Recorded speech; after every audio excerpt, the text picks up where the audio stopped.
Hello. It's a beautiful morning and snowy morning in Minnesota, in Minneapolis, Minnesota.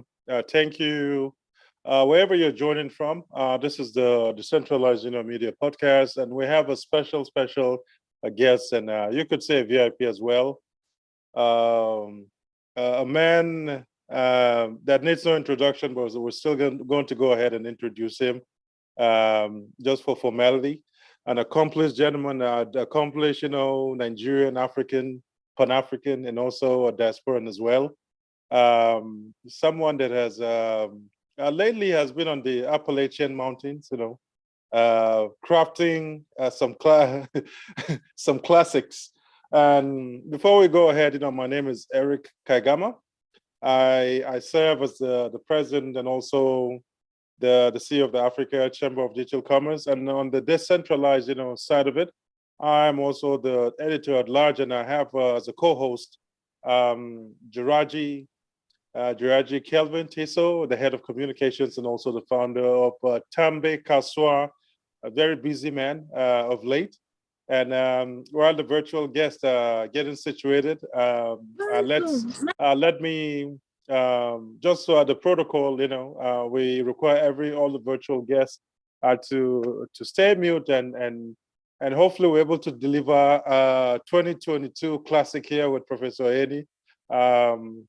Dr. Sylvanus, let me introduce the gentleman that is our guest today, Dr. Sylvanus Tokunboh Ayeni, MD, a man that was trained and still is, a neurosurgeon, and also a man that is also a philanthropist, doing a lot of with PACAW, the organization he formed, doing things with rural Africa around all the education, and also you could add, author on that list of the hats that he wears. So welcome to the Decentralized, Media Podcast, Professor Ayeni. You, a few years ago, we remember we had you in our maiden edition of our podcast, look at us in December of 2022 again.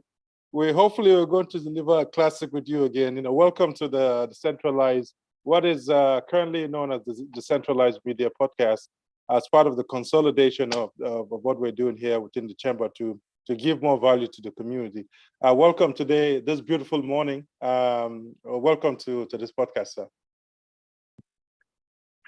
Well, many thanks. Yeah. Okay, thank you, Eric. Yeah, thank you, Eric, for that amazing introduction. And welcome, Professor Ayeni, to the Decentralized podcast. And first, I've read your article a couple of times, and I want to begin by getting your perspective and on your call to the leadership of the U.S. to counsel the U.S. African Leaders Summit. What was your motivation for the call? Thank you.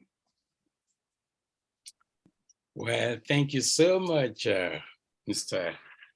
President Eric and Jiraji, for inviting me to discuss the piece which I wrote on the Medium platform in early October about the recent USA Africa Leaders Summit, which took place in Washington, D.C.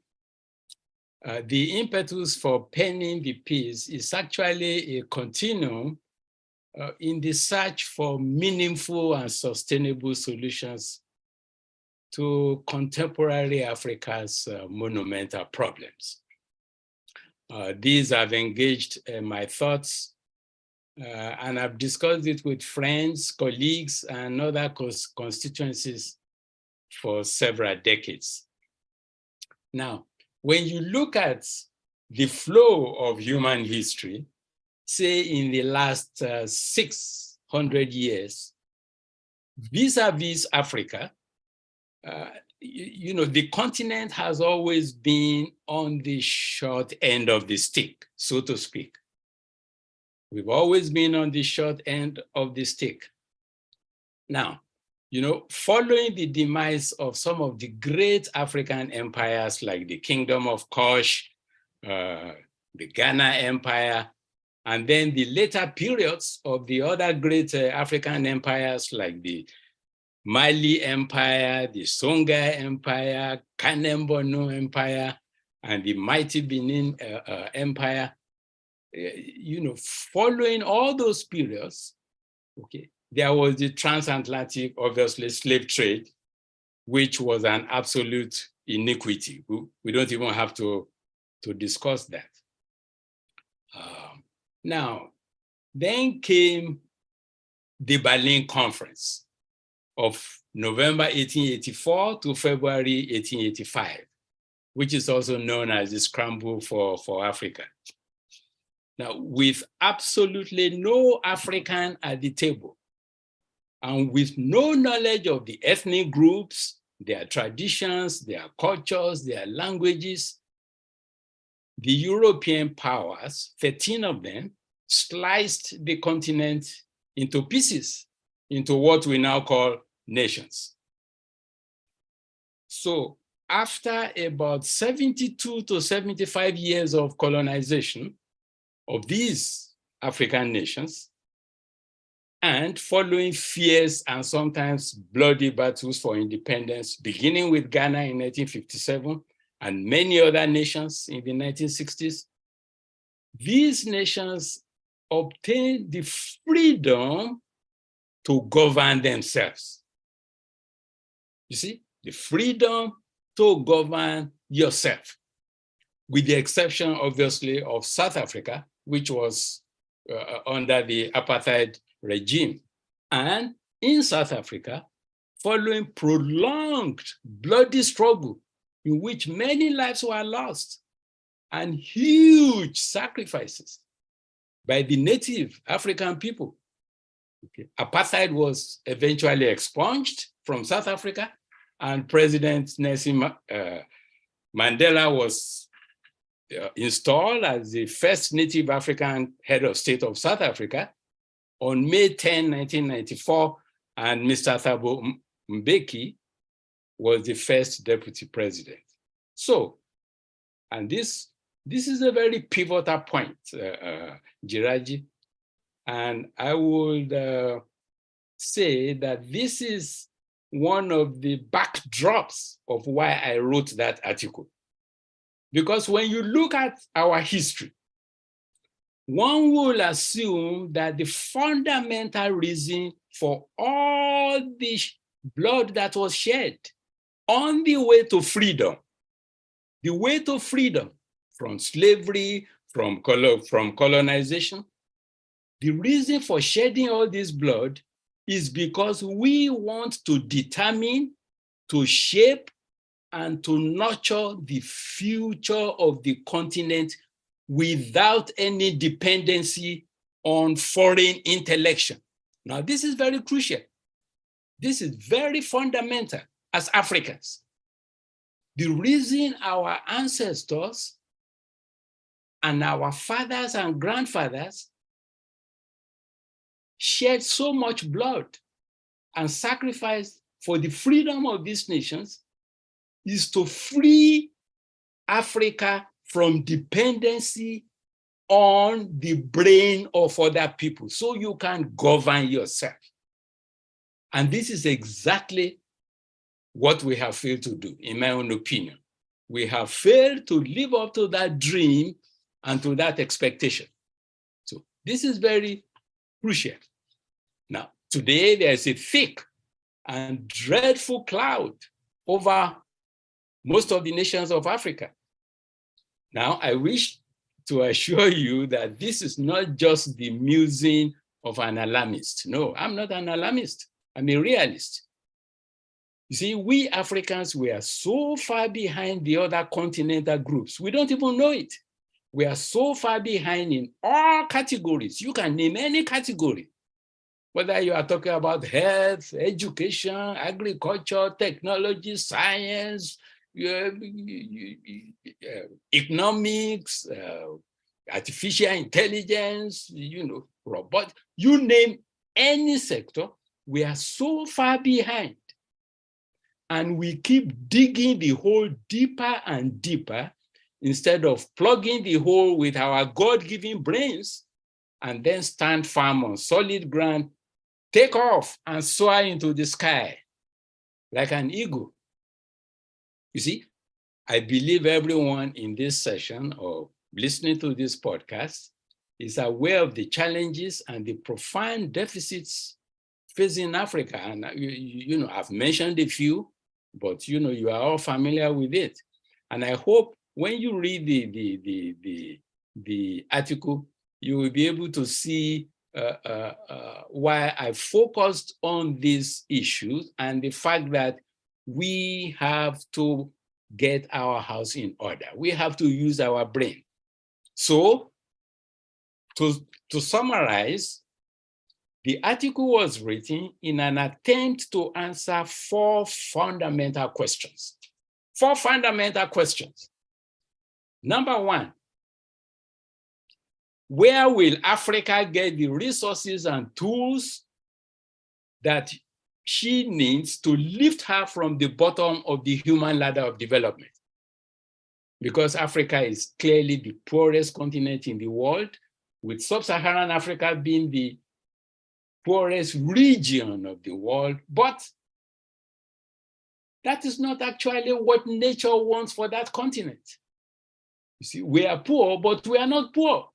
In fact, I firmly believe that we are the richest continent on this planet. So that poverty, at least in the last 50 to 60 years, is essentially self-induced. So where will Africa get the resources to lift her up from the bottom of human ladder of development? Answer, Africa has everything it needs. We have everything we need to compete with any continent in the world. We have enormous natural resources. We have adequate rainfall. We have nice weather. The temperature now is below freezing where I'm speaking. In Minnesota now, I'm sure it's below freezing. In Abuja, you are probably over 80 degrees or 90 degrees Fahrenheit. Yes. So we have nice weather.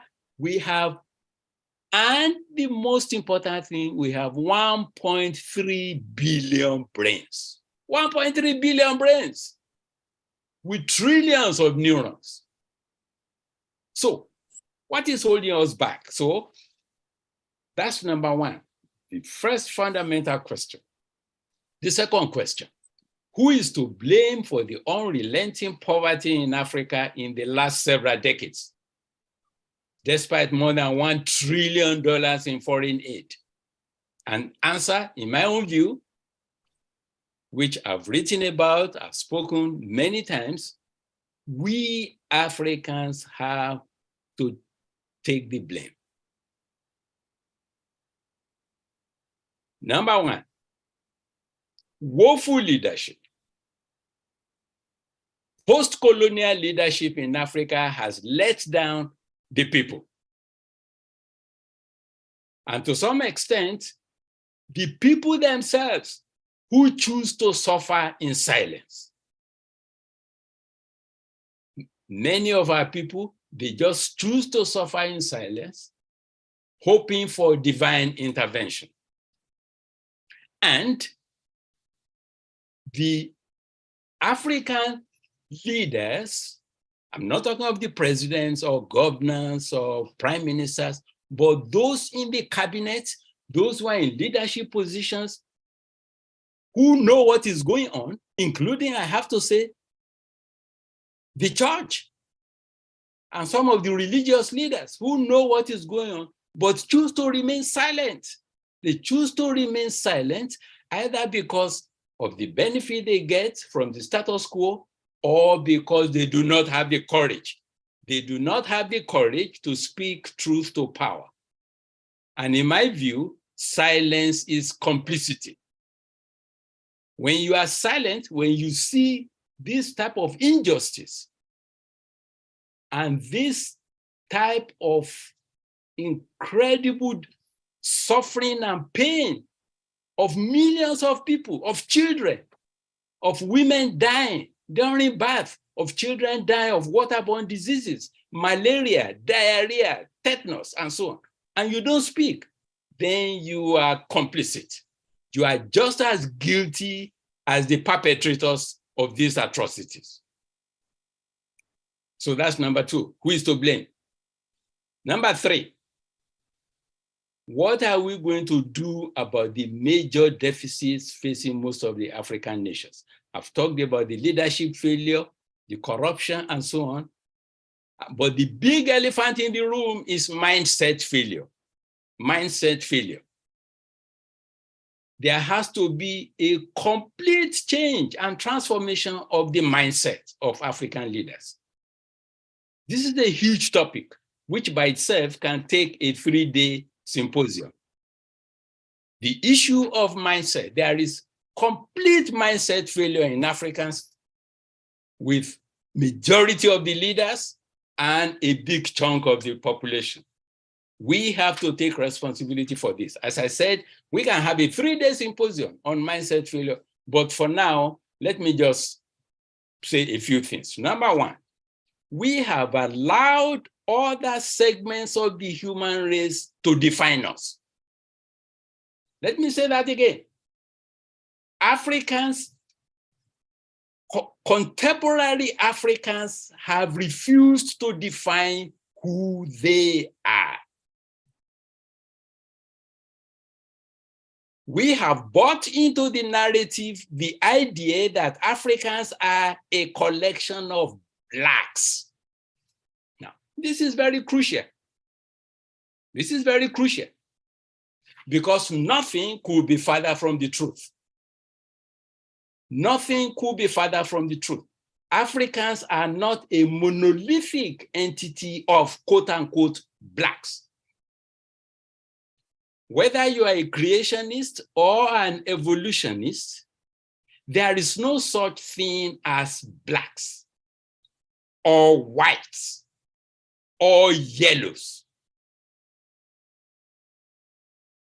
In the beginning, God created man in his own image. Genesis 1:26-28. And you read it to the end of that chapter, 31. The good Lord said, let us create man in our own image. Our meaning the triune God, the Trinity. God the Father, God the Son, God the Holy Spirit. In his own image, in our own image. And then he said, he created man and also woman. There is no scripture that I know of. And if there's anybody here who belongs to another faith, if you are a creationist, where you can tell me that your faith tells you that the Creator created a black somebody, a white somebody, a yellow somebody. That's number one. If you are an evolutionist or a geneticist, there is no literature that I know of that says that Homo sapiens came about in different color skins.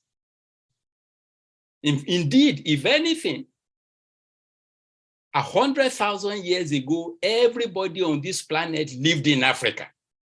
100,000 years ago.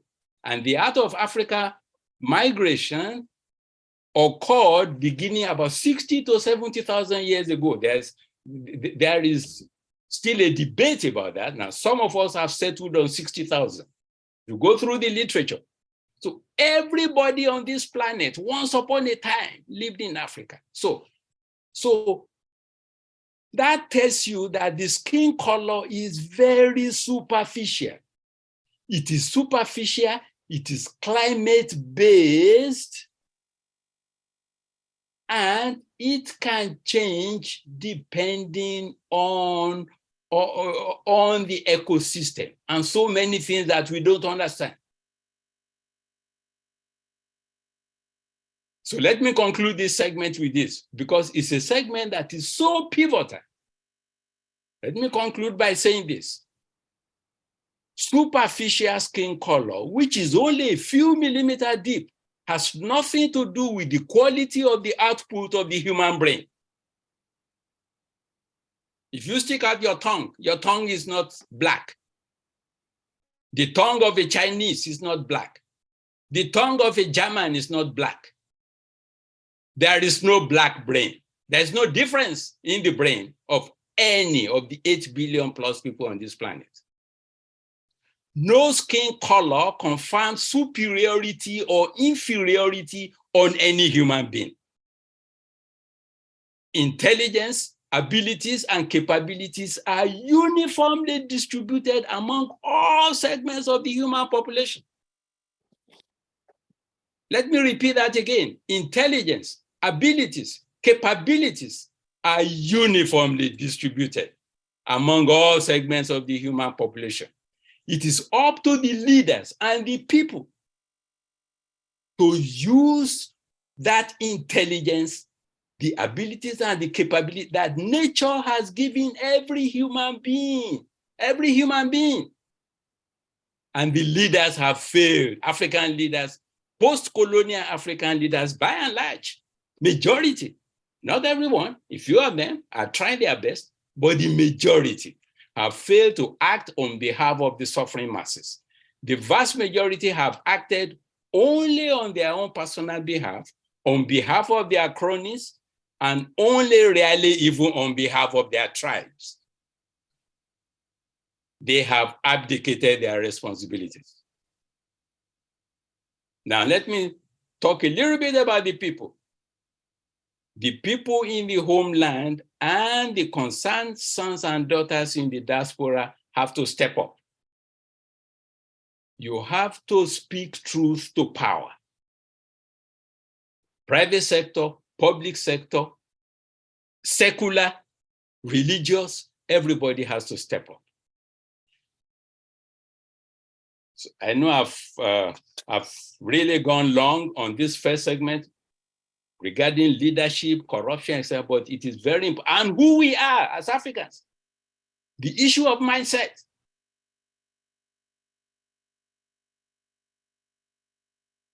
Extremely crucial. We have to know that nature and our Creator has given us everything to compete with the rest of the world. Okay, second, it's lack of public safety, woeful infrastructure. We all know that, so I won't go into details. Clean, running tap water, waterborne diseases, 24 hours, 7 days a week, electricity, good roads, bridges, schools, at all levels, hospitals, agriculture, food supply, research institutions.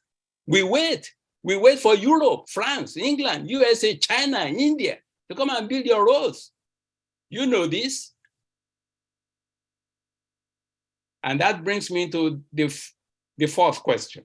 Who should be the author and executor of policies to reverse the maldevelopment in the continent?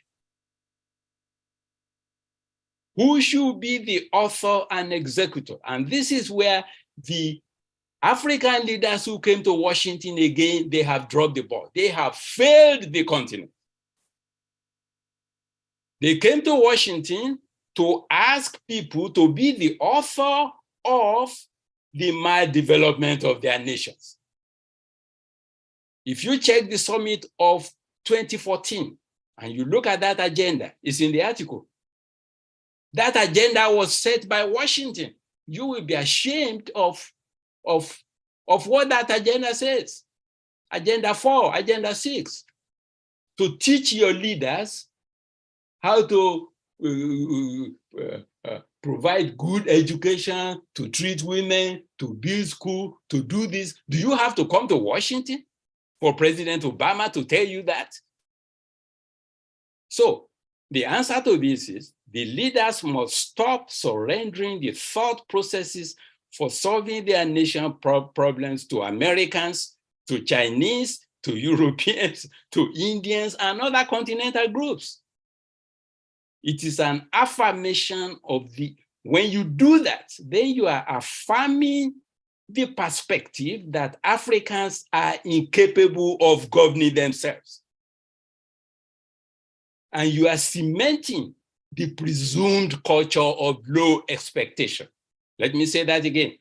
The African leaders who came to Washington and who go to Beijing and to New Delhi for this African-Chinese summit and Indian-African summit, they are affirming the incapability of Africans to govern themselves, and they are cementing the presumed culture of low expectation.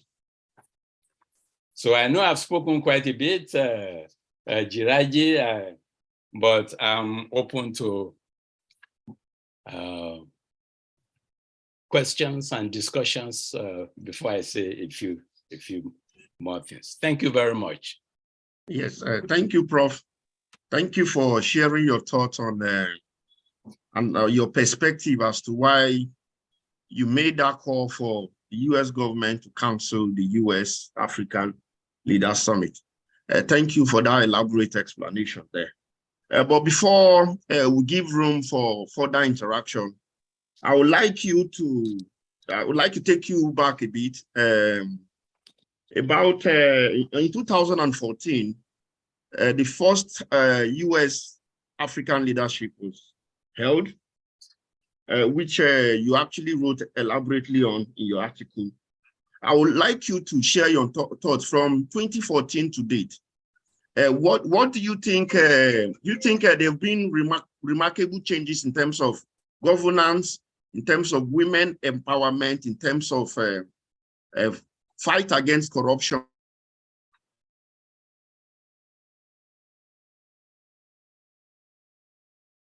And of course, in terms of governance. Well, thank you so much for that question. And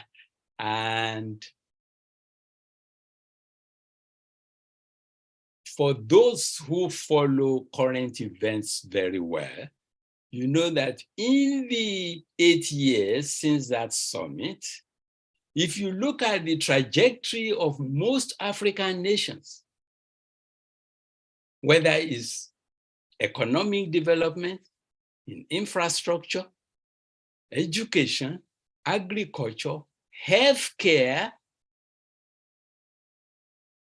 the trajectory of these nations has been downwards.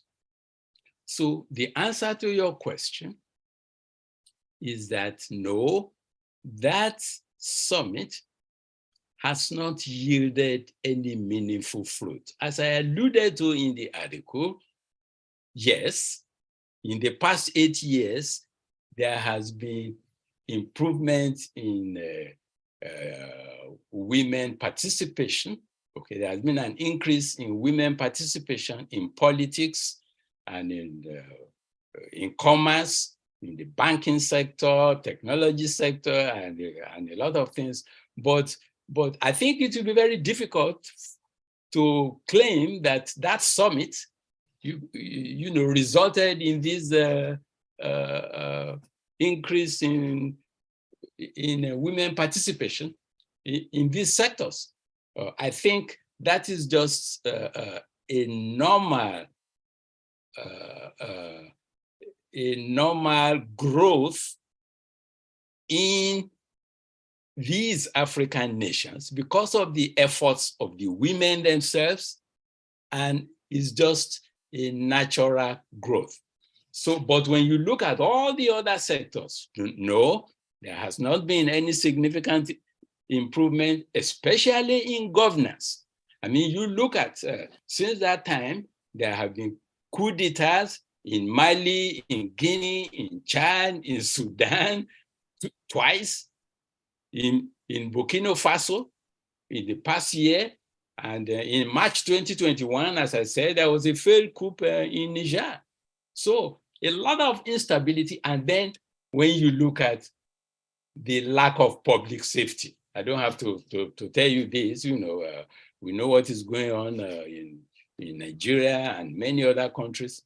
So I don't think the summit produce any significant yield at all. As a follow-up, sir, this is Eric Kagama. Just to follow up on what the head of communication on his question. What do you think, the diaspora community? I think more than before, personally, I feel, that voice, that important voice that needs to, that force that needs to be, within the diaspora, that also serves as a pressure group within the diaspora needs to function and be more visible. And I'm glad today we have you here, you giving your own perspective, which is which a lot of people has resonated with a lot of people, believe it or not. And there are other articles out there basically in that territory as well. So as someone that has been in good proximity to people that are high up in power, what needs to fundamentally change in terms of the mindset? Because the whole conversation talk around mindset has been happening. I know since you were youthful, since your days as a young neurosurgeon in the United States, those are the topics that you've been part of and conversations you've been part of. What needs to really change? Because it seemed to me like even within the continent itself, we're not in alignment with ourselves. There's very fragmented. What needs to happen here within the diaspora? Especially starting with voices like yours that are really accomplished, people that have been through, that the people that are high up will listen to. What needs to happen from the end of from our own end, from the diaspora community, to begin to trigger, some most really to trigger to draw attention to it, and also to trigger the much desired, like change. If you want to just touch on that topic, that would be fantastic.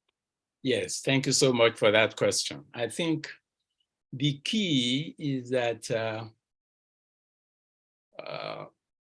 one should be engaged. Number one, engagement. Engagement. And what do I mean by that? It means you should not be silent.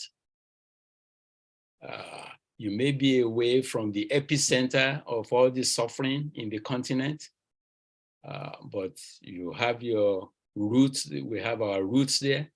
So we have to be engaged. And by that engagement can involve the type of session that you've put up today, either by speaking out, by writing on social media, okay, and by getting involved at any level, no matter how minuscule it may be in your homeland, in your country. Just by, it doesn't have to be something big or something that involves multi-millions. No, you have to be involved with the local communities, especially at the grassroots level, in the villages.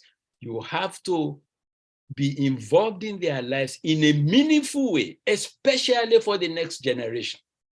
So engagement, speaking, writing, and having the courage to speak the truth.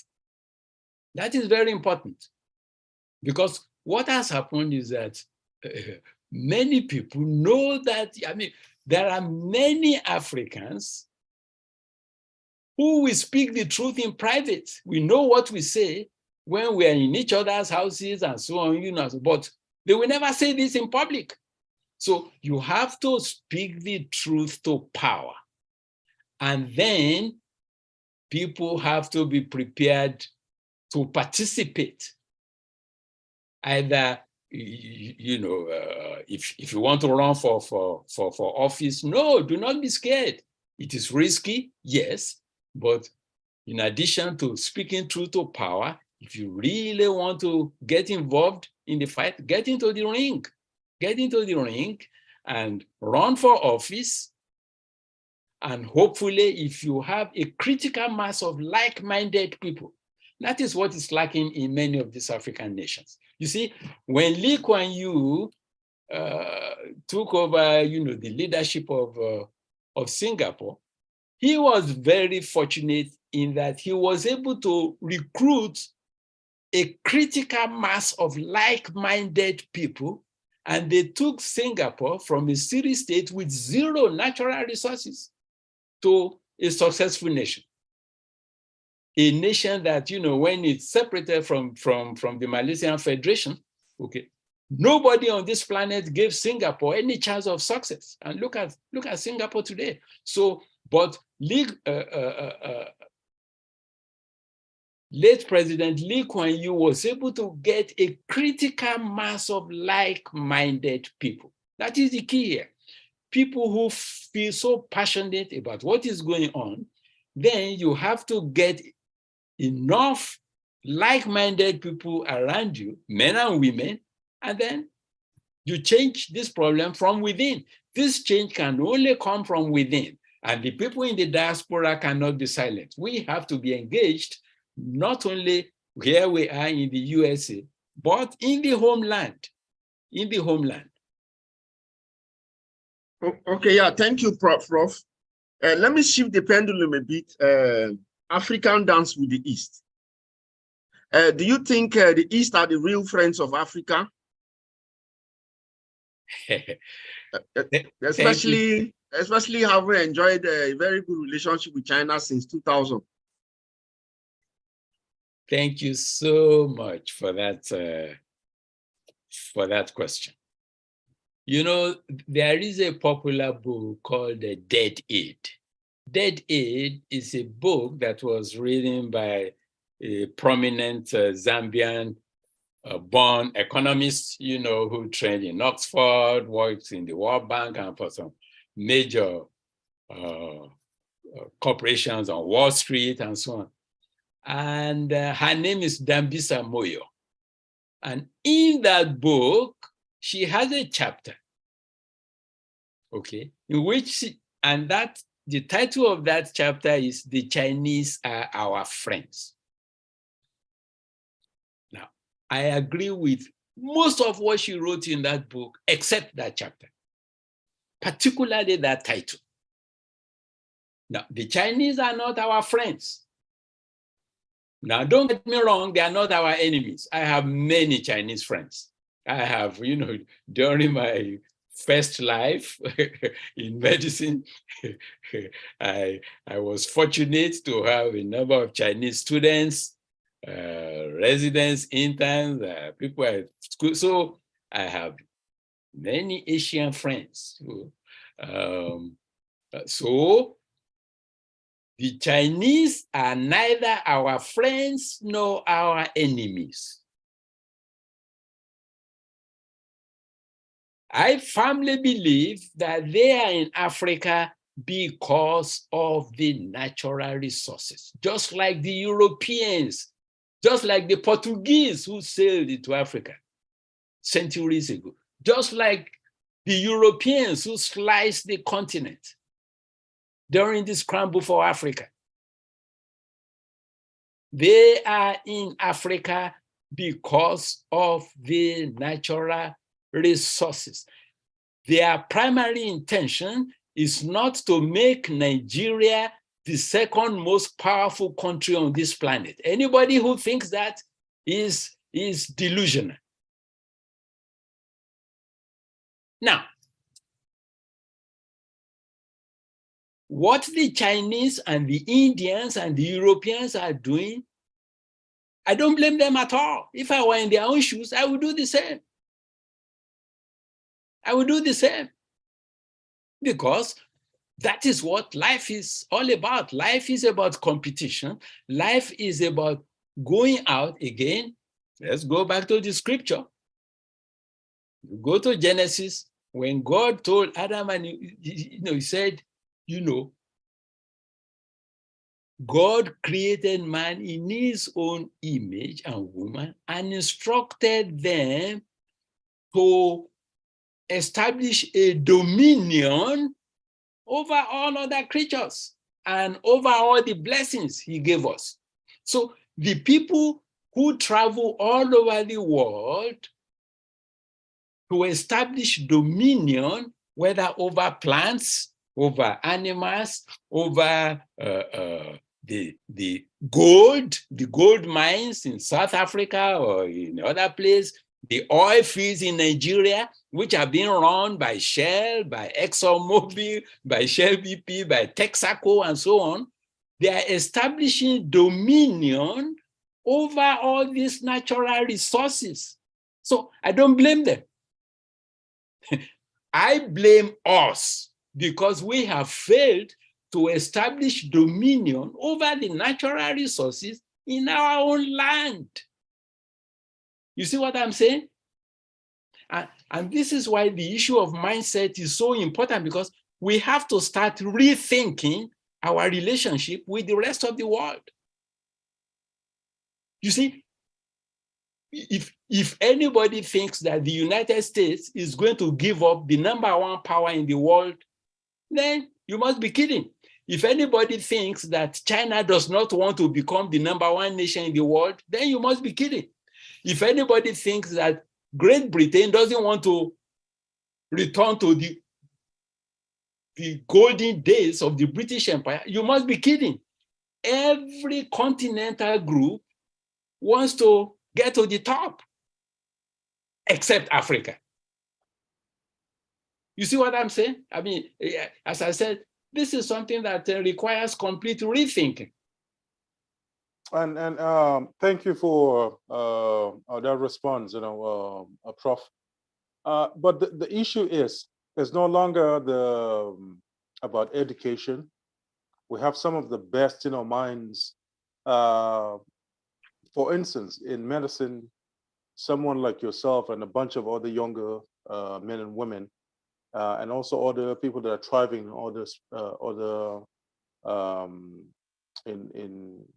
in other disciplines as well. So in Africa, is no longer the issue of the lack of knowledge or lack of just understanding. It has nothing to do with that. Even the subject of the mindset itself. I think it has been overflogged. What is really the issue? Is there something? A lot of people could make a spiritual case for this. Why the whole disalignment, the disorganization, and everything that is happening to reinforce, to buttress, your point. I want to ask this: is there going to? You think the time has come for a group of elders, folks like yourself and other demographics as well, for us to come together in the diaspora and form a formidable voice and cover space on that table?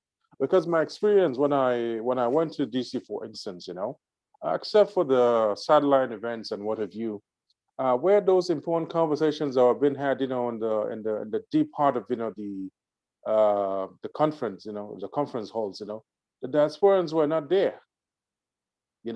So our roles have been diminished both by African leaders and also by the leaderships, within the United States. How can we regain that and also make sure we're able to nudge our leaderships in the States and also on the continent of Africa to the right direction? I think has a time come for us to be forcefully visible and formidable and begin making sure Africa, even when the leaderships are a bit carried away by certain things, at least there's a segment in the diaspora that can come together collectively and that cannot be swayed by resource or money or anything, and make sure what needs to be done in Africa needs to be done the right way. I don't know if that makes any sense at all. If you could maybe, I would love to hear your thoughts on that. Okay, let me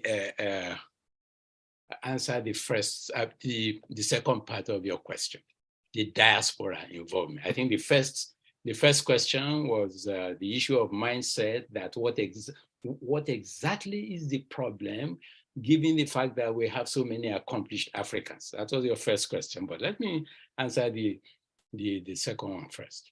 Yes, the people in the diaspora, we have to be engaged. We have to find a way, and I don't have the answer to this point, because as you know very well, Eric, these things take time, it takes effort, and it takes financial resources. It takes financial resources, and it takes commitment and sacrifice. So if we can get enough, a critical mass of people in the diaspora who are ready to jump into the fray and make this sacrifice, because at the end of the day, you have to give up something. You have to give up something. Because number one, this issue is not for the faint-hearted. I can tell you, many people in my generation, many of my friends and colleagues and the generation immediately behind me, they have just given up. And I'm not talking only about Nigeria. I'm involved in a number of issues in many countries in the 5 regions in the continent. And they have just given up because they just believe that the leadership is so bad, things are falling off the cliff, and they are waiting for divine intervention. And I keep telling them, God will not drop from heaven. He has to do it through us, and we have to be ready to sacrifice. So we need people in the diaspora who will come together, people with similar mindset. We don't have to agree on everything. No, if you have a group of people who agree on everything, no, that is not good. Okay, you have to be, challenge yourself. That is the only way you can. But the basic premise, the fundamental premise, that number one, Africans have all the tools they need to compete with the rest of the world. Then number two, that the transformation of Africa can and will only occur with Africans at the stake. China will not transform Africa into a world power, African nations into world power. India will not do it. The United States will not do it. Europe will not do it. No European nation or the European Union will not do it. African nations have to get to work. So when you have people who believe in that and they are ready to sacrifice, to make the sacrifice. Now, as I've said, based on my own experience and having been in this sphere for so long, it takes a lot of effort, financial resources, and people who are truly committed. But you're absolutely right. We have to be involved, and then we must engage in the motherland, and especially at the grassroots level, at the village level. I am a huge proponent of bottom up. The African Renaissance, in my view, 80% of it will occur from bottom up. I think up down has failed us for the past 40 to 50 years. Absolutely. Now up down, there's still a component of up down that is important. And I think that will answer the second part of your question. My view is that whether you are 28 years old or 82 years old, or you are 58 years old or 85 years old, as long as you are alert, you are healthy, and you have the passion for your nation and for your motherland at heart, we should all find a group of people that we say enough is enough. Young, old, male, female. If we don't do that, and especially the people in the religious sphere, because many of the religious leaders, whether it's Islam, Christianity, they are very powerful. They are powerful voices in the communities, and we have to get them on board to speak power and to speak truth to power.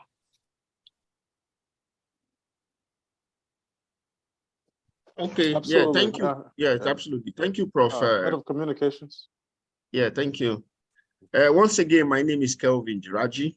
I am currently serve as the head of communication for the African Chamber of Digital Commerce. Prof, I've read a couple of articles and alongside yours. And what seems to be the argument there is the solutions to African problems are in Africa. Yes. Yes. And I'm joining this conversation from Nigeria, from Africa. And so as an emerging leader, it gives me cause to worry, because beyond the gap of mentorship, which a lot of us don't have, that a lot of people your age or your achievements to actually look up to. What do you think we should do, particularly speaking? I wanted to speak to my generation, to myself and my generation. With your call like this, with having this conversation, what do you think my generation should do to actually prepare themselves for the African Renaissance? From leadership to entrepreneurship to community service and what have you? Well, thank you so much for that question. That is an excellent question. And it is a very important question, because you are absolutely right. Mentorship is very important. For example, in many African nations today, you have people in their 20s, 30s, and 40s who have never seen any other form of governance in their life except incompetence, corruption, deceit, and all they see around them, any good building or infrastructure or program, you will always see funded by a grant from World Bank, funded by a grant from Bill Gates Foundation, funded by this. You see, every time I travel to, I come back to Nigeria, or I go to an African nation, and you see something substantive and something productive, like a big structure on the ground, you can almost always know that it is funded from outside that country. So your generation, you have to find a way, and I don't have the right answer to this, but you have to engage with the older folks who have the same mindset that you have, the mindset that Nigerians, for example, you are in Nigeria, that Nigerians should take care of their own problems and not wait for the Chinese now. How do you do that? There comes the big mountain to climb, the mountain of truth, honesty, justice, and sacrifice, and love of nation beyond yourself. So when 1 million naira is allocated for a project, you make sure that 95% of that money goes towards the project, and not the other way around. So the issue of corruption, I don't have the answer to the issue of corruption. And I think when you really get down to it, corruption, selfishness, self-centeredness, there is a spiritual component to it. But on the other hand, there's an element that I think can be taught. The spiritual component, that obviously comes from the good Lord, from the Holy Spirit. But there's a component that can be taught by wise people, honest people, people who love their continent, their country more than themselves. So the issue of corruption and putting one's nation first, that is what your generation really has to struggle with. If you see, for as long as you have leaders who love themselves more than their country, that country will never rise from the basement. You must have leaders who love their nations more than themselves. And this is the problem. This is a problem with my generation, with the generation after me, with your generation. I just hope that at some point, like your generation, you will have enough people with a mindset of loving their neighbors and their nations more than themselves. You put your nations first. And this is a very huge mountain to climb. And I don't have the answer to that question, because when you look at all the other continental groups, all the other continental groups, yes, there is corruption everywhere in the world. We know that. There are oligarchs, there are problems, even in some very so-called nations with tremendous honesty, you have corrupt people. That's just the nature of human beings, okay? We as human beings, we are, ever since the days of in the Garden of Eden, okay, we are fallen souls. But in other continents, there are enough people who love their nations more than themselves. And that is what is lacking in Africa. I don't know whether that answers your question, Kevin. Yes, absolutely. Yes, so back to the US-African Summit.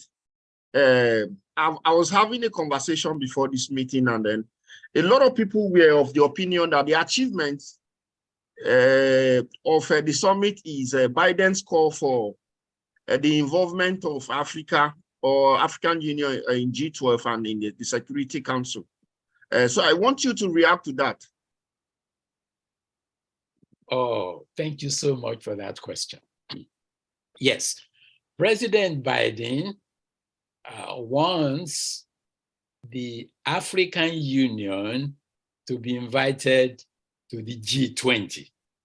Now, as you know, the G20 consists mostly of European nations and the European Union chairperson, okay? Now, there is already one African nation in the G20. Okay. South Africa is a member of G20. Now, I have no objection to that, except that for me, it is mere symbolism. There is no substance in that proposition. And this is what I mean by that. What does the African Union bring to the table? Now you can challenge me by saying, okay, South Africa is a member of G20. What does South Africa bring to the table? Well, we know that, if you look at, say, infrastructure, okay, and institutions of higher learning, South Africa has one of the best infrastructure in Africa. South Africa has excellent tertiary institutions and research stuff. So South Africa brings a little bit to the table as a member of G20.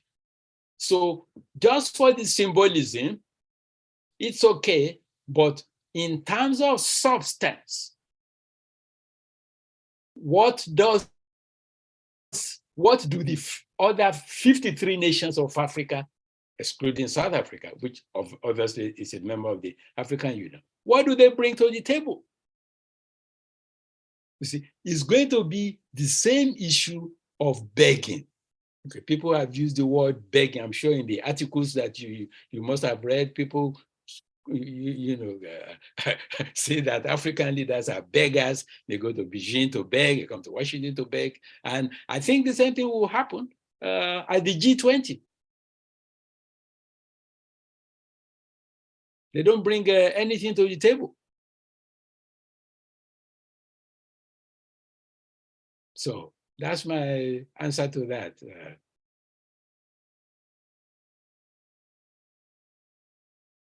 Hello?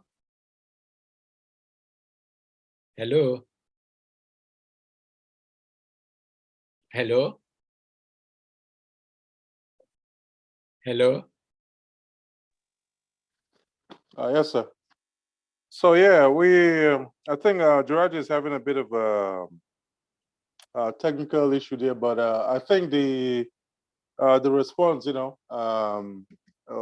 is quite satisfactory, and I would like us to really, since we've hit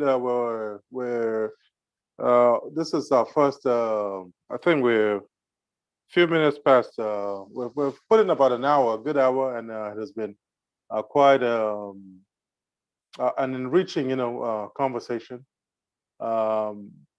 And I want us to kind of just look at other things that are happening around the world. I know Jiraji touched on is this a play for us to get another, to strategically be given an opportunity on the Security Council. I know you did say, South Africa is already there, but there's one major issue I've noticed. Africa, even as it is constructed, sir, it seems to be divided, along different lines. When we sit on the table, we're already divided in so many ways, fragmented. So that is a big issue. How can those challenges, how can we address the challenge or the big elephant in the room? Because when you sit on the table, the Francophone are looking at theirs, and the Anglophone are looking at theirs, and others, and you have the North Africans are looking at theirs as well, and that Pan-African spirit seem to, not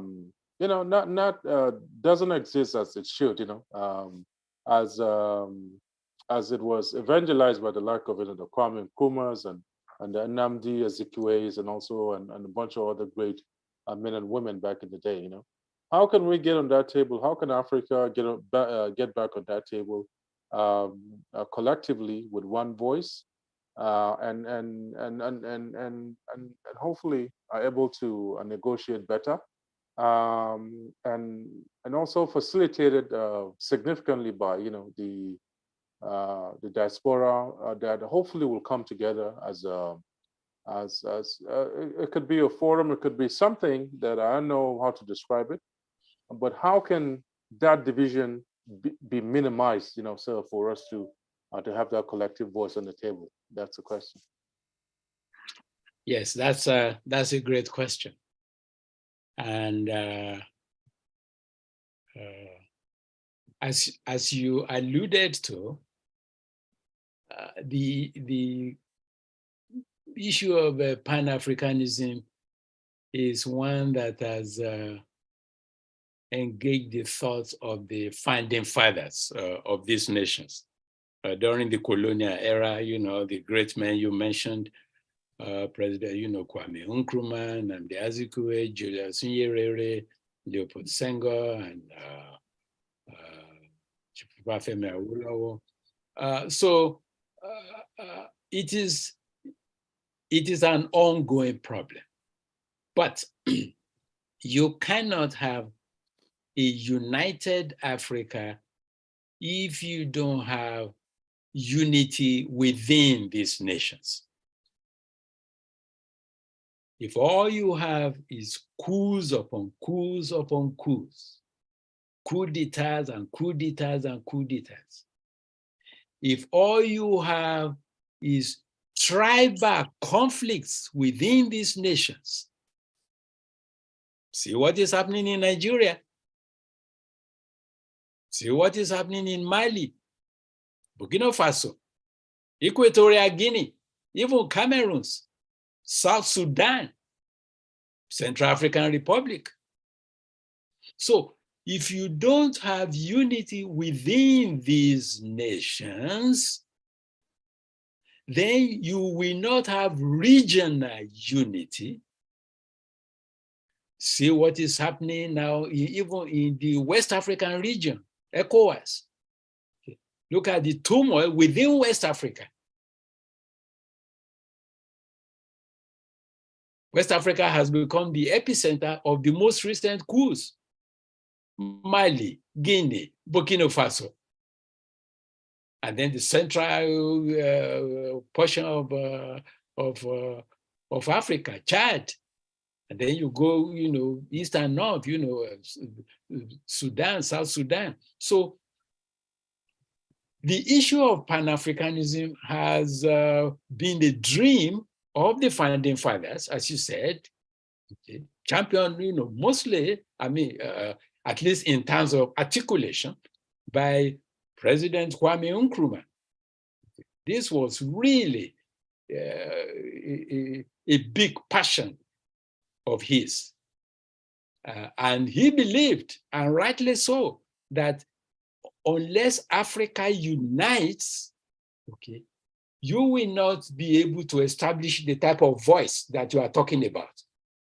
Your voice will not be credible, whether in the Security Council or at the WHO or United Nations or anything. So in order to have a united Africa, you need unity and security within these nations. That's number one. Then number two, you must bring something to the table. You have to grow from recipients to donors. You have to grow from recipients to donors.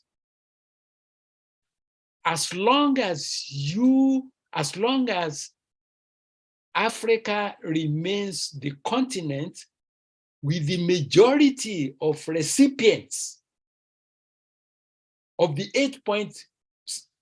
8 billion people on this planet, if you are the recipients and not donors, then you don't bring anything to the table. You don't bring any credibility to the table. You don't bring any respect to the table. When you talk, nobody respects you. Absolutely. You see what I'm saying? Absolutely. Yes. Mm. And I'm glad you touched on, Prof. I'm glad you touched on the issue of credibility and bringing something to the table. Here we are. We love to talk about, the resource and other amazing things that we have. But always, we seem to be, when we're sitting on that table, where the anticipation is, someone is going to hand us something instead of us to be the reverse.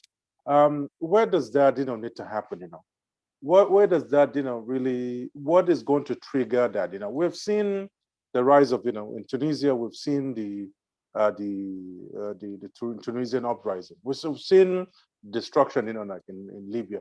There seem to be an agenda. There seem to be someone behind, something. So how can we as Africans, say, hey, today is the day that, we don't listen to anybody. As Africans, we're going to make those decisions. We've decided these are the 5 or 10 things we're going to focus on, and then we run with it. And then it's not going to be determined or, or even determined or, or influenced, by the West or any kind of, external, entity. We need, especially, we need the Arabs, and the North Africa to think, to think Africa first before the allegiance, seem to be divided. An Arab man in North Africa seems to be more aligned, with things that are going in the Middle East than any other. He thinks more first as an Arab man than an African. Where that's on its own, it's another subject of another day. But that is a great, that is fundamentally part of the issue. And we have, francophone in other parts of Africa that they feel their allegiance is entirely to the French, and then in other parts of Africa the allegiance seem to be to the other parts of it as well. Well, how can we? It has to happen. If it didn't happen this year, is it going to be next year, 5 years, 10 years? When is this going to happen? What is going to trigger? And I feel fundamentally, what is going to trigger that is going to be that force out of diaspora that will hold both the American government accountable, and also hold the leaders accountable, and that I feel is going to be a very effective way of going at. And hopefully, what you've the things that you've had in some of the books you've authored, hopefully we'll continue to use as a template of sort, to propagate, why Africa should look inwards and begin, self-reflect and begin, thinking like people, very powerful people. And I remember in September when we had an event, when we had the conference, the Year Forum 2022. The imagery that we decided to basically use was that of African. I want us to reflect on the greatness that we were and still capable of through our ancestors in Egypt. The image, the pervasive image that we use, the images that we use was that of African. We wanted to reflect on that, our kids to reflect on that and ask questions. So I think we were some of the brilliant, things that were created or designed, the science and the ingenuity, the level of ingenuity of the African, Egyptians, in thousands and thousands of years ago. We need to go back to those days and say we are great people and take charge of our destinies in its entirety, and then run with it. And then in life, you cannot exist you cannot exist on your own. It requires partnerships and alliances and stuff, but it has to be on our terms. It has to be on. I just want your thought on that. When is that going to happen? Because a diasporan goes to Africa running for position is already. I experienced it with people coming from diaspora to go to Africa to run for different positions. They don't have the financial capacity for one. And yes. There's so much hunger in that place that people are not talking about policies. They're talking about who is going to hand me money here and there, and then I'll listen. So there's so many challenges, so that I feel the force that needs to come together. The nucleus of it, should be formed by people like yourself, who are not going to be swayed by resource or any handouts and things like that, and really bring a lot of leaders together that and sit and carve that space on the table, both here in the diaspora and also anywhere you're able to go and have people listen, and able to dictate or even nudge people to a certain direction. Where does it have to happen? Where where is that finally going to happen? If it's not diaspora, where is that going to happen? Because the challenge is going to run for any position in Africa is just like, first you're dealing with people trying to get rid of you. You don't have, you can't go toe to toe with them, in terms of money they can throw around. Because you're here, you're basically saving from your savings, 9 to 5. Maybe a few people are able to do it. Yes, but you're people that have accumulated wealth, I'm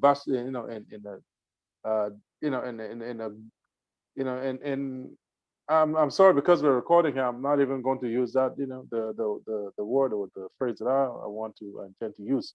But you're just, you cannot compete with the locals in terms of the politics of money politics, and in terms of ideas, people are not even, they're so hungry they can't even I think that the real change has to be mustered. The courage has to be mustered by some of us that are here with leadership and brilliance and everything, folks like yourself, to come together and form something. I don't know what that something is going to be, and really go there in Washington and wherever it is, to knock on doors and force people to sit down and listen, and also begin, mapping out, what is going to take Africa out of this funk, because the way just my, I don't know, right or wrong, I don't think it's going to happen from the leadership that I'm seeing in Africa now, because of they're so invested in the West. The money they steal is stored away somewhere in the Swiss banks and other things. There's so much that the West has. They know them better than they know themselves. That I don't think there's going to be any meaningful change if we don't. If something that doesn't happen from the diaspora, and then the ripple effect of it can be carried all along. So is that change, much needed change? Is it something that needs to happen from the diaspora, and then the ripple effect of it carried over to the leadership in Africa? If you could just touch on that and give us maybe some kind of hope, on that matter. Thank you.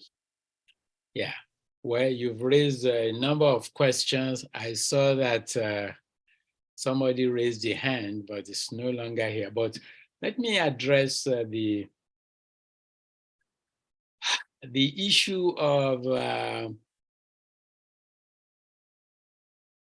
effectiveness of what we call diasporans.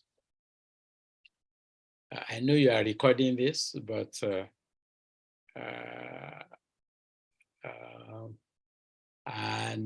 this may not be a politically correct thing to say, but yes, we are diasporans, but the reality is we are in exile. We are in exile. And when you look through human history, you will see that for changes to take place in a homeland, those changes have always taken place with the people remaining in the homeland and the people who are in exile. Okay, maybe in another session that is focused purely maybe on spirituality or other things, we can discuss this. Okay, but I think that comparison is very relevant here. That historical comparison is very relevant. I firmly believe, and I may be wrong, okay, I firmly believe that no substantive changes will take place in these African nations without the active participation and involvement of their sons and daughters in the diaspora. The diaspora must be engaged, involved, and get into the ring. Now, you're absolutely right. If you want to go to Nigeria to contest for the presidency or for the governor of any state, you don't have the money, you don't understand the local politics, those the people are there to kill you, and so on and so forth. So that is true, but that is the risk that one has to take. Just like, as I said, historically, look at the Israelites. On their return from Babylon, back home to Judah and Jerusalem. Okay, So they were led by Ezra, by Nehemiah, who rebuilt the wall in 52 days. So the diaspora has to be engaged now. The challenge is that you need so much money to even run for office in that country. And these people have tons of money because they have all this money stashed all over the world, money that will just blow your mind. What did they do? What company did they establish? How did they acquire these hundreds of millions or billions of dollars? Where 99% of professionals and other hardworking Africans in the diaspora cannot amass that type of wealth. So you cannot compete with them. So this is a big challenge, but it has to be done. We have to find a way to get people in the diaspora, like-minded people who are ready to be involved in this fight. Now, regarding the fact that the Francophone countries, they think they look towards France, Anglophone towards Britain, this and that, the Portuguese and so on. Yes, but that is a legacy from the colonial rule. And that is a mindset transformation that has to take place. It's not going to be easy. It's going to be a big challenge for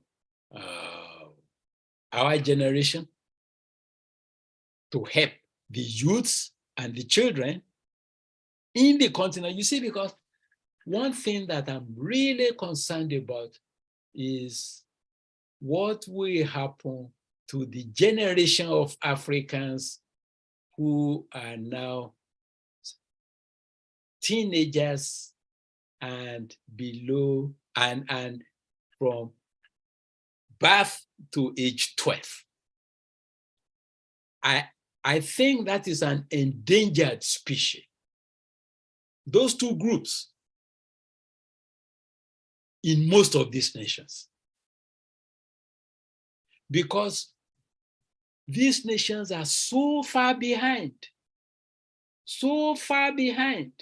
in everything, in science, in technology, in engineering, mathematics, you name it, anything. That when you think about these small children now and the way they are growing up, the educational system is so bad in the villages and so on.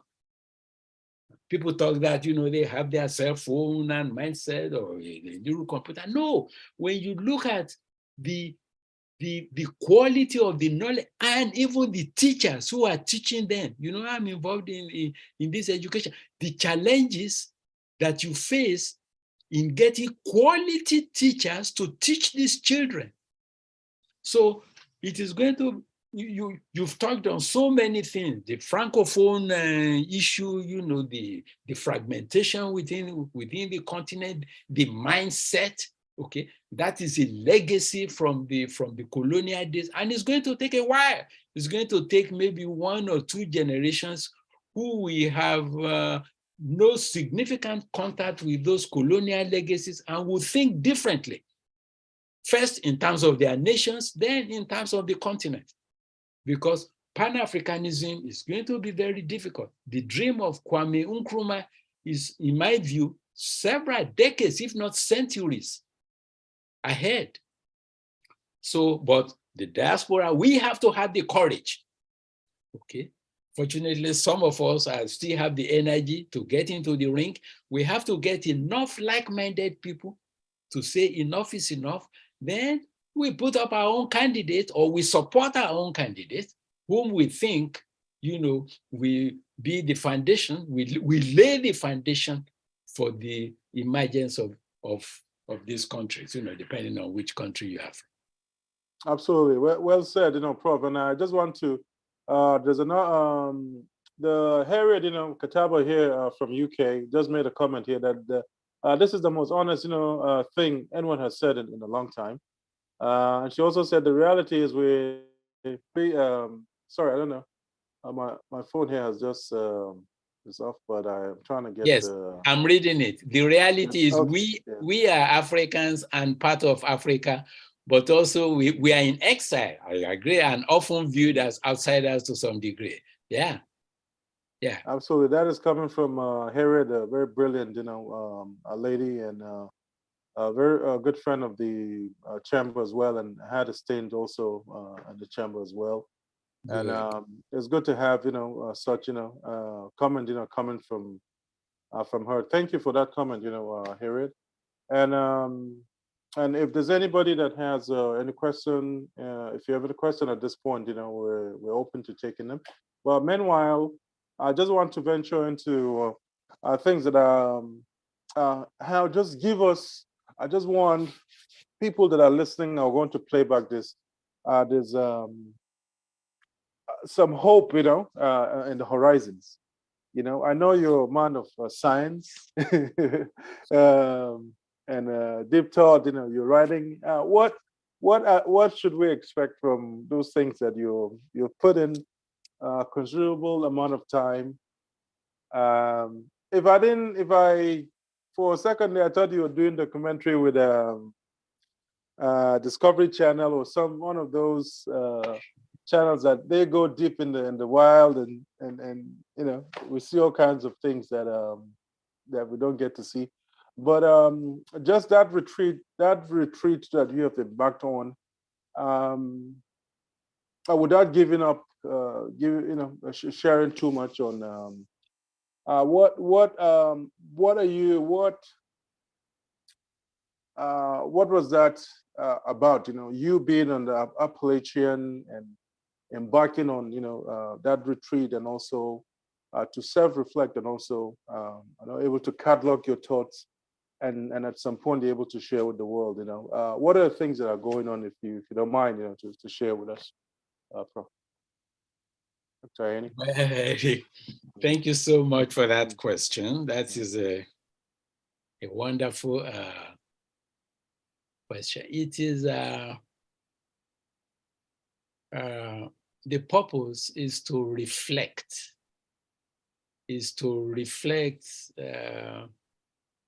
Not necessarily on my life, even though the foundation for that reflection is obviously my life, but is to reflect on the motherland, the fate of the motherland, and particularly the fate of our children and grandchildren, both in the motherland and what we call the diaspora. Because as I've told you, you see, when the transatlantic slave trade took place for more than 400 years, that was involuntary exile. Our ancestors, many of them resisted being, if not all of them, being taken as slaves. Some of them fought the tribal chiefs that were, catching them and giving them to these European invaders, and died in the process. So that was involuntary. But what we have now is voluntary exile. I mean, when there were reports that, when some of these boats capsized in the Mediterranean, and then, the Greek, I think it was the Greek Navy or Coast Guard or whatever, that saved them. And some of these young men, I think it was a couple of young men that they interviewed, I won't mention the countries they are from, they said they would rather perish and die in the Mediterranean than go back to their own country. Think about that. When you have a young man who says he would rather die or be killed if he gets over to Europe than go back to his country. So those are the things that compel me to take the time off to really think about the fate of Africa. So what I'm doing, I am penning, a sequel to my first book, and it's going to be a type of warning, based on, the humble life that the Lord has allowed me to live, a warning to our people, because we are really in peril. We are absolutely in peril. Anybody who thinks that Africa is in the upswing is not facing reality. Yes, there are pockets. Okay, I'm told, I've never been to Botswana, but I'm told that Botswana is, is a rising star in Africa. Maybe some things in other African countries like Rwanda, but they have their problems, or Ghana, or a few other ones. But by and large, if you look at the nations of Africa, things are not good at all. Things are not good.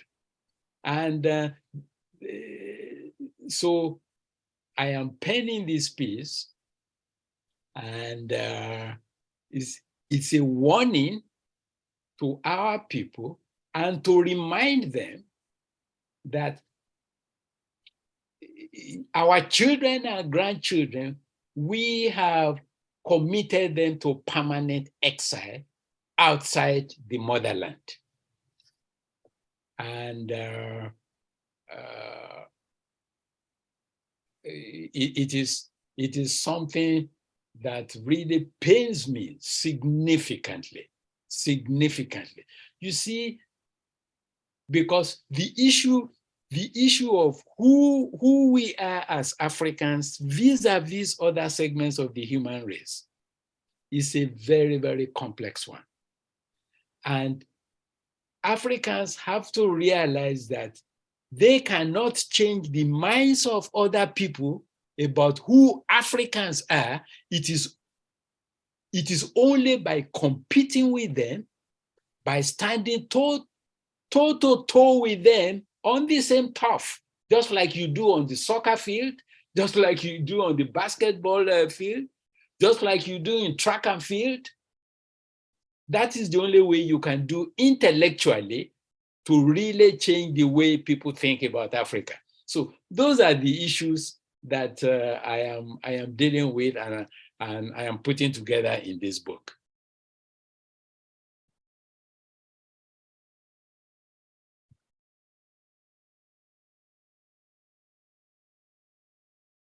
Okay. We'll continue to navigate the technology, but that is an outstanding, that is an incredible response from your own end, and hopefully, I for one, and others, I'm sure, we're going to be on the edge of our seats, in high anticipation of what you're going to catalog and share with the world, and I, personally, as someone that oversees this chamber now, I really want to make sure the voices like yours, in the heart of Washington D.C., where the seat of power is, and others, were able to will begin an outreach, to have a like-minded individual where we're able to create a platform where they can come together and voice that, we're able to share. Not just virtually, but in person, able to bring like-minded, and also hopefully what comes out of that as well is a formidable group of people that will go there and knock on doors, and also can influence change in Africa, and also a voice that is much needed. And I'm glad we're doing this at the tail end of the year, where people can know there are people that are here in diaspora that have been doing it quietly, and we want to champion and make them more visible, because we know the undertaking is beyond both an individual and also folks like us, that are just funding a young organization that is just, and some of us that are not well experienced in different aspects of life, to deal with such a monumental, like issue. And may God continue to replenish you and give you the strength to do what you do. And I know we have a little bit more time here. We want to delve on other issues. We want to go back on that issue, on some of the things that you've talked about, but not directly. But I want to, if you were sitting today, the question is, you're in a room with Secretary Blinken, President Biden, and VP, and the VP, and what's going to be the nature of that conversation when it comes to dealing with Africa? What is going to be the first thing you'll utter? And what would be the nature of that conversation between you and such individuals? I just want to get a sample of possibly, and I see that happening pretty soon. If you could just give us, if you by any, you never know, find yourself, face to face with such individuals, what would be the nature of conversation with them? All right. Yes, sir. That's a great question. I don't know. Maybe, as you said, one of these days that opportunity will come up. The first thing I would tell them is to rethink their playbook, and that they should turn that when they, in their engagement with Africa, they should turn the questions they ask on its head. Instead of saying, Africa needs this. For example, Africa needs infrastructure. Africa needs this. So, like President Biden said, he's going to give how many billion? Is it 54 or 50 billion or 50 something billion to the Africa? No, he shouldn't say that. You have to, instead of us saying Africa needs this, so we are going to do it for them. The Chinese say, Nigeria needs to rebuild Nnamdi Azikiwe Airport in Abuja. Therefore, the Chinese came there to build it. When I went to Nigeria in 2018, all the signage in front of the airport in Abuja was in Chinese. Okay, so instead of these donors saying Africa needs this, so we're going to do it for them, no, they should turn the question on its head. What do you have in your house? What do you have in your country? Instead of saying, we are going to give you this amount of money, no. What do you have in your country? What do you want to do with it? You need an airport? Okay. We will help you to build the airport. Where are your engineers? Okay, you have a National Academy of Sciences. I know Nigeria has a National Academy of Sciences.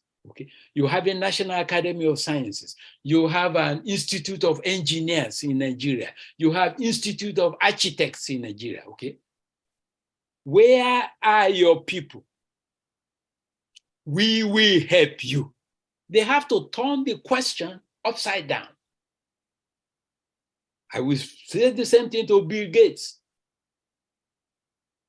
Instead of saying Africa needs this, so we will do it for them. The question has to be, you do it, and we will help you to do it. That is the first thing I would tell them.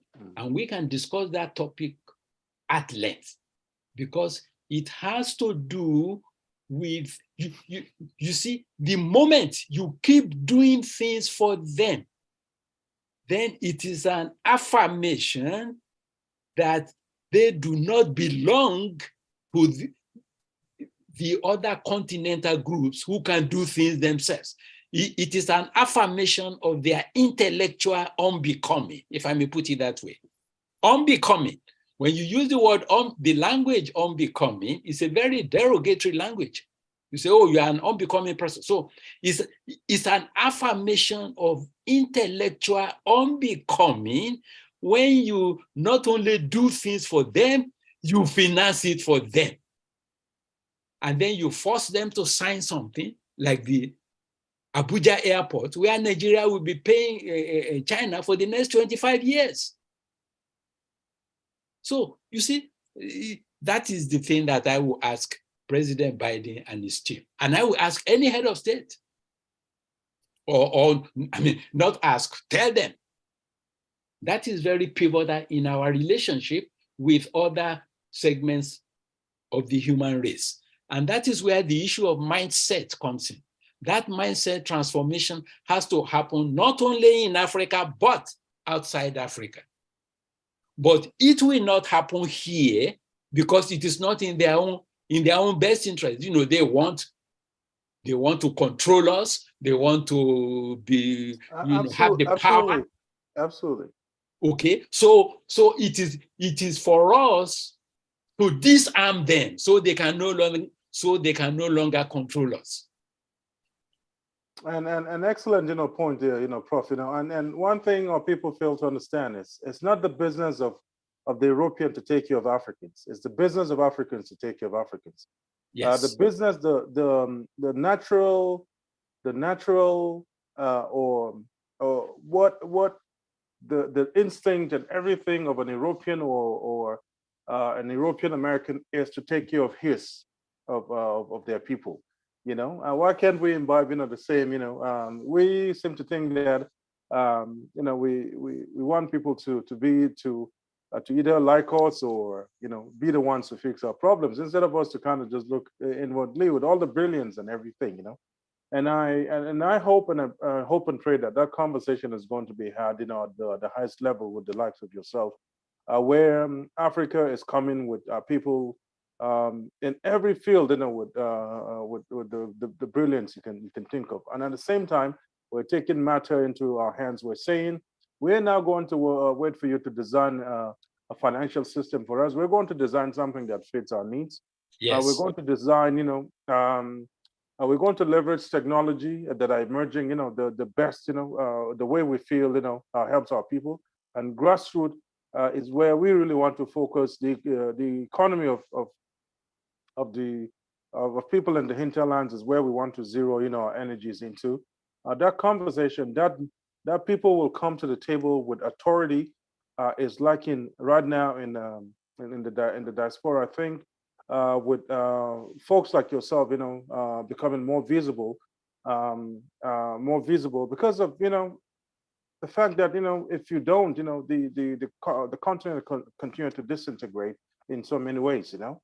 There's hope, but there's so much work that needs to be done, and hoping pretty soon that conversation is going to be had at the highest level, and Africa taking charge of its business.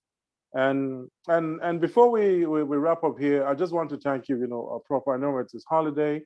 I thought end of the day it's time for sober reflection, and coinciding with my visit to DC as well, kind of just observing in close proximity, and also I wanted you to be here so that we can you give us something to self-reflect on and something that we can look forward.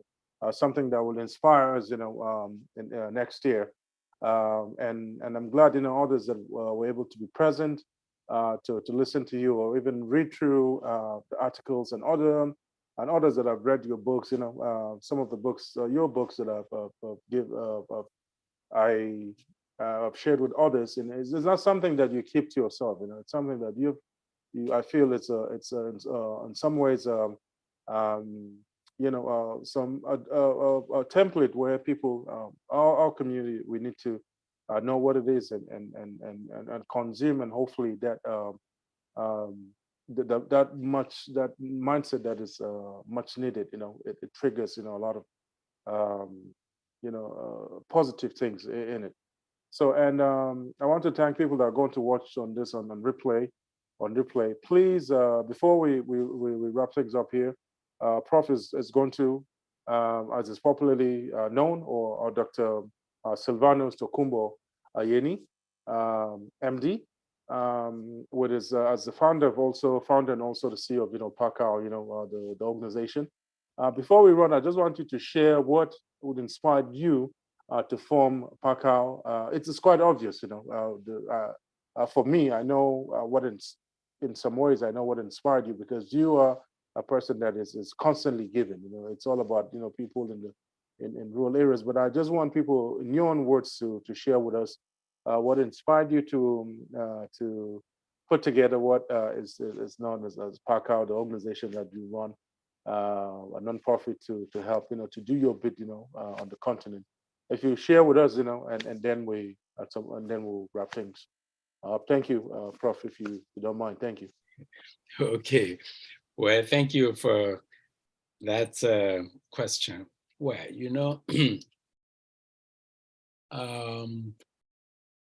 when it became obvious that I could not return to Nigeria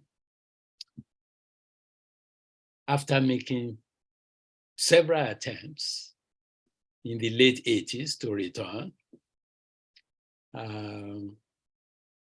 after I finished my neurosurgery training and I worked for a few years, then I was involved in a number of organizations that used to do things in Africa. So my involvement, medical missions and so on and so forth, through those efforts, I came to the conclusion that the future of the continent really laid with the young people and the children. That many of the leaders were so corrupt, so selfish, that dealing with them was absolutely futile. So I decided to form the organization, Pan-Africa Children Advocacy Watch, acronym PACAW, P-A-C-A-W, and got involved with education of children in the poor communities in Nigeria. And the goal was to extend this not only in my village, but to other parts of Nigeria, and then to other nations in Africa. But as you know, in life, things happen in life, different bumps and challenges, trials, tribulations, storms, things you have to deal with. So, and because of lack of funding, we have not been able to expand beyond Nigeria. But that is what made me to form that organization. I just came to the conclusion that the future, and I still believe in that many of the leaders, they are just there for themselves, and that the future of the continent and these nations lie with the children and the young people. And you have to get them, and the issue of mindset transformation that I've been talking about, you have to teach them a new way of thinking about themselves and about their lives, and to realize that, yes, their skin may be black, but their brain is not black, and that the African brain is no different in structure. Okay? The problem I have had over these years is the tremendous difference in the functional output of our brain compared with the brains of other populations. But when you look at the structure and the ability to imbibe information, you look at the structure of any human brain, the ability to imbibe information and then get a diploma is the same for all the continental groups. But then what do you do? What do you do with that capability that you have attained? That is the difference between us. So that is what That was my goal when I set up Pan-Africa Children Advocacy Watch, to get this message into the minds of the young people. And it's still my goal, even in this late stage of my life, as long as I'm healthy and the Lord will provide the funding, it is still my goal, okay, to get hundreds of thousands, if not millions, of African children and young people to think this way about themselves and about their nations, and ultimately about Africa. Absolutely, and I can't thank you enough for embarking on that journey as well. And I'll continue to say it has become, this should become a template and something that others should imbibe as well, because we live in a society now, especially in Africa, where leaders accumulate and then they're comfortable just seeing poverty around them. And I'm glad with the little resource and also with whatever is left of the energy and what the all the things that God still blesses you with, you are devoting that to mankind, and helping society, and starting from the grassroots. So we thank you for just doing all the things that you're doing, and may the Almighty continue to replenish you. And hopefully next year we're going to have other incredible minds as well. Hopefully we'll pick a location where we're able to bring people that we're going to have open conversations with, and also hopefully that will form a nucleus of a movement around a more powerful and a more determined diaspora voice to trigger a change, and a group of people that cannot be influenced by resource or any kind of material wealth or any absolutely, they're just aligned on the fact that Africa needs to change, and the change is not tomorrow or next tomorrow but now. And I know we just need to know what your handle or the website that people can go to if they want to check out, help out or participate in what you're doing with PACAW, for instance. That would be a great thing, if you can share that before we wrap things up. Yes, our website is info at PACAW, PACAW.org. And they're able to pick up books also. Some of your books that can be autographed, right? They're able to. Yes, actually, I've only written one book in this. Oh yeah, okay. In this arena, I'm just penning the second one, and the book is available on Amazon, okay. And at the publisher's website, but it's available in all the major outlets. Walmart, Barnes & Noble, Amazon. Absolutely. So we will call on people to support, what you're doing, and pick up a couple of those. And even if you're lucky enough to have them, autographed by, Dr. Sylvanus, Tokunboh Ayeni himself, MD. But other than that, it has been an amazing 2 hours and something incredibly. It has been an infusion of energy as for those that celebrate, Christmas is a couple of days from now. It's a time for reflection and what have you. There's no better subject, to reflect on the existence of, a continent and its leadership and its people and everything.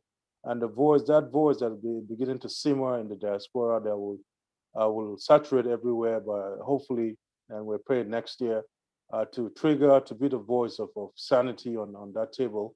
And a voice that will absolutely champion the needs of citizens and just the common man on the street. So we thank you. So with that said, for those that have been here virtually to participate and support this, thank you for making time. And for those that are going to listen to this on playback, I remain Eric Kagama, the CEO and the president of the Africa Chamber of Digital Commerce, and also the head of the Decentralized Media.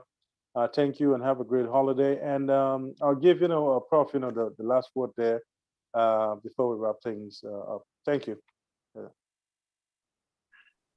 Well, thank you so much, Mr. President, for inviting me for this session, and I've really enjoyed the give and take, and and I hope. Thank you, and have a great, fantastic Christmas holiday, everything, and the conversation continues, right?